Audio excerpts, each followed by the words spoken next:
everyone, my name's Paige. Welcome back to my channel. Today I am going to be doing a video on for people who want to get into horse riding, a few things you should be thinking of and ways in which you can be most successful. So let's get right into it.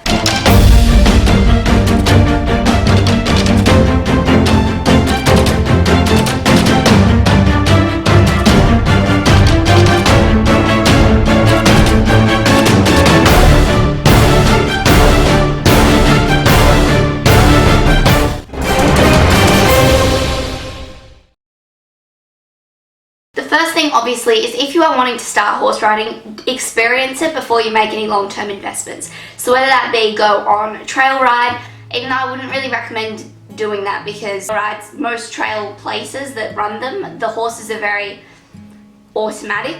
They just follow the other horses and you don't really get a feel of how you actually control your horse. So I would recommend just going for maybe a private lesson, having a one-on-one thing with an instructor and making sure that you understand that yes, you do actually need to ride, there is an effort needed. So first things, experience it. Then once you like it, start thinking about these things. Obviously, if you're going to be paying for your horse riding on your own, weigh up the costs. Think about, it's going to be a long-term investment. It's not just the horse riding itself, even if you don't own a horse, but it's the attire, it's the driving there. You got to weigh up all these costs. And you might need to get EA insurance, which is Equestrian Australia insurance, a whole bunch of things. So weigh up the cost if you're going to be funding it for yourself and see if you can actually afford it. So attire, all you really need when you start is jodhpurs, and some boots. I think some paddock boots are fine with just some jodhpur with some short chaps or something. Like, you don't need to go overboard when you first start, because the truth of the matter is you might not like it, you might not want to stick with it. I personally think that everyone who starts, there's a 90% chance you're going to love it, but there are people who don't, so don't invest heaps of money into really expensive gear when you're not even going to use it. So usually most horse riding places will provide you with their own helmet, so if that's not an investment you want to make front up, all you need really is jodhpurs. So yeah. Danger. So I actually had on a Pony Problems with Paige episode that I did last week, one of the questions that I didn't actually answer was it was something along the lines of, I want to start horse riding but my parents won't let me, they think it's too dangerous. The truth of the matter is that yes, horse riding is dangerous, whether you're handling them or whether you're riding them.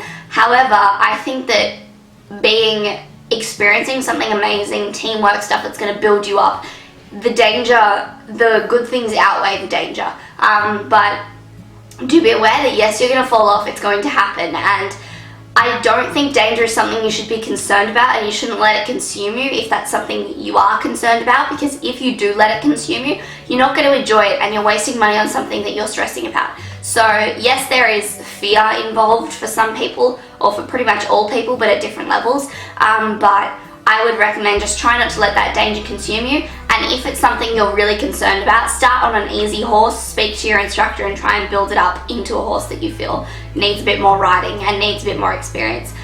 So yeah, just start with some beginner horses, but don't be too concerned about, I wouldn't be too concerned about the danger. I'd just be focused on getting the job done, riding as best you can, putting in the most effort, and that's really it. Okay, so the next thing was attitude. So in regards to attitude, I just want people to understand that yes, when you do horse ride, there is a lot of work involved, whether that be building your own muscle, building your mental status, building your confidence. There is so much involved that I don't think people realize. Think about, do I have the right attitude? Am I open-minded? Am I willing to step outside my comfort zone? A lot of the time when you're horse riding, especially, and this is more for people who want to push it out of a leisure sense. This is for people who want to actually learn, build their skills. If you just want to ride a horse once a week just because you love it, that's fine, but that's not what I'm talking about here. I'm talking about people who want to get into it and build their riding. Almost every single ride, if you are being the best rider you can be, you're pushing yourself a little bit out of your comfort zone. Whether it be a small bit, a huge bit,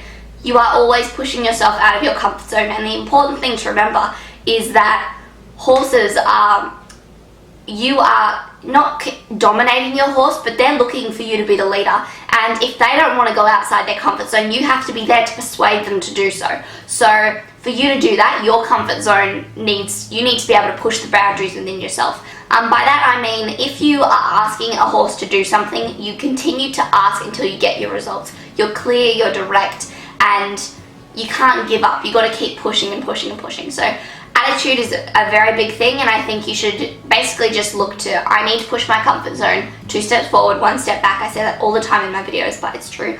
And you need to be willing to try new things. You need to be a bit ambitious, but at the same sense, listen to what your instructor says and don't do anything dangerous. If you want to be successful in your riding, you need to be in an environment where people are going to support you in your endeavors and are going to push you to your boundaries. So by environment, within yourself, have friends and family who are going to support you and who are going to be like, hey, riding's great, keep going. Have people who are going to come out and watch you. Have a supportive network of people that are going to make you want to build your riding and push your riding, because having a supportive environment is definitely going to push it further. And then if you're looking from a riding point of view, have an instructor who's really supportive. Have the group of people that you ride with at the stables or where you do your horse riding, make sure they're supportive. Surround yourself with a positive group of people, and that will encourage you to get positive results in your horse riding. So this is more kind of your reasoning, why do you want to do it? Don't do horse riding if it's just something that you've seen and you've been like, that would be nice. Or you've seen one of your friends does it and you just want to get involved. Like I said, I will continue to say, but horse riding pushes your mental limits when you get to the point where you want to build it. And if you're not doing it for you, it's not going to last in the long run. So make sure you have the right motivation, you're doing it for the right reasons, and you're not just doing it because it's a trend or because everyone around you is doing it. Yes, you can go and follow, you can be like, hey, I'll give it a try because everyone else is doing it.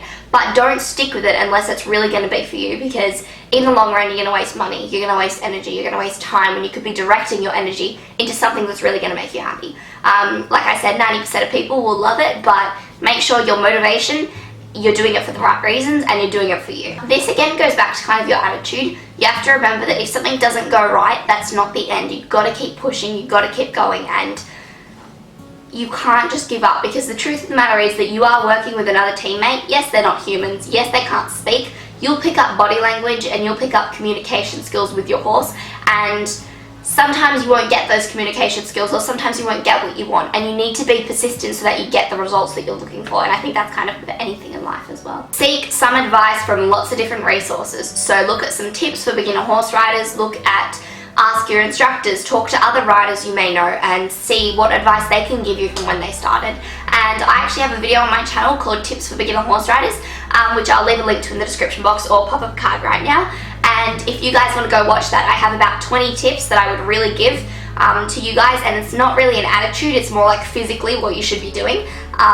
So yeah, if you're thinking about it, if you've experienced it, and you have enjoyed it first up, dive straight into it. It's going to be so much fun. It has so many health benefits. It relieves you from stress. It's just such a great environment to be in. It's such a great thing to do. You feel like you're constantly working with a team. You build this bond that no one else can really explain with the horse that you're riding, and it's just really amazing. Okay, so a few things that horse riding does do is it does increase your compassion and understanding of learning and communicating with other people. It's just great in that sense. And it reduces your stress. I can tell you, me personally, unless I'm in a very stressful situation, but most of the time, if I'm in a downer mood and I get on a horse, instantly, as soon as my foot goes in that stirrup and I'm in the saddle, I'm a happier person. Whether that be by a little bit or a lot, I'm always a happier person. The truth of the matter is too, is it requires a lot of muscle. So yes, you are going to burn calories, you are going to become fit, it's going to test your cardio. There's a whole bunch of fitness things too that if you do them, you're going to become a fitter person. No pun intended, but you need to take the reins when you are on a horse. You need to take control, you need to be the leader, and that's going to help you so much in other situations where your psychological attitude has kind of changed too, and how you want to control situations. And it makes you not be a dominating leader. It makes you be a leader who works with people and understand and empathize and bargain, and it just does all these things for your own mind that is going to help you so much else in life as well. I've seen a whole bunch of people who've come into stables where I've ridden, and they might be autistic, or they might have gone through something really bad, or they might have changed schools, or they might be in a situation where they're not thrilled about life basically, and you see them get on horses and they instantly become happier people. So my final statement is, if you are thinking about it, you've experienced it, it feels great, go ahead, do it. It's going to be one of the best decisions of your life.